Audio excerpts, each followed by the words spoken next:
تحية نضالية إلى عموم الكادحين والفقراء، وإلى عموم الشعب المقهور المظلوم الذي يعاني الويلات ويعاني التهميش والحصار، وخصوصا أبناء الريف الصامد الشامخ، أبناء المنطقة الذين يعانون التهميش بكل أنواعه.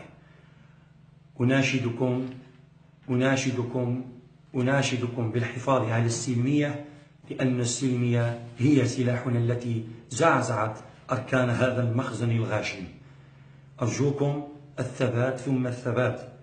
الحمد لله أنا بخير وعلى خير، وأتمنى أن تحافظوا على السلمية، كما أدعو كافة التجار والمهنيين إلى إغلاق محلاتهم، ليس لأن الدولة تريد اعتقال ناصر الزرزافي، ولكن الدولة تريد أن تجر هذا الريف الذي خرج أبناؤه في مسيرات خيالية، مسيرات سلمية حضارية. العالم أجمع على أن المطالب التي تطالب بها ساكنة الريف مطالب عادلة ومشروعة. فلهذا اليوم نعيش مرحلة عصيبة، إما أن نكون أو لا نكون. فلذلك أدعو كافة أبناء الريف الأحرار والحرائر إلى إغلاق المحلات التجارية، ردا على فقهاء السلاطين، وردا على العصابة التي تتجلى في مجموعة من الوزراء الذين حلوا بالمنطقة، وكانت لهم أهداف فئوية لما أحسوا بأن مناصبهم وأننا استطعنا أن نفضح حقيقة هذه الحكومة، صارت إلى اعتقالنا خوفا، ثم نقولها ونسطر على هذه المسألة، خوفا من المسيرة التاريخية التي قررنا بمعية إخواننا وكافة الإخوان هي يوم 20 شهر 7.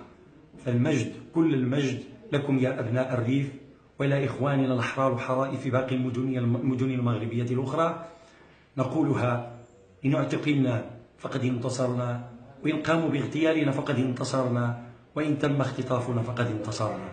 لقد رأينا الرعب في وجوههم، ووجوههم مشحوبة، وهم يعلمون جيدا أن أبناء الريف متحدين، وأن صفوفهم مرصة. لذلك أيها الإخوة والأخوات، حافظوا على السلمية ثم السلمية ثم السلمية، ولكم مني آلاف التحايا. أنا بخير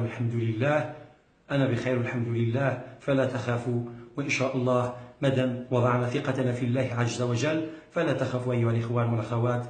مصيرنا في يد الله سبحانه وتعالى. تحية كتخرج من أعماق القلب، أحييكم بكل التحايا، تحايا الصمود والعزة والجلال والإكبار. أيوزي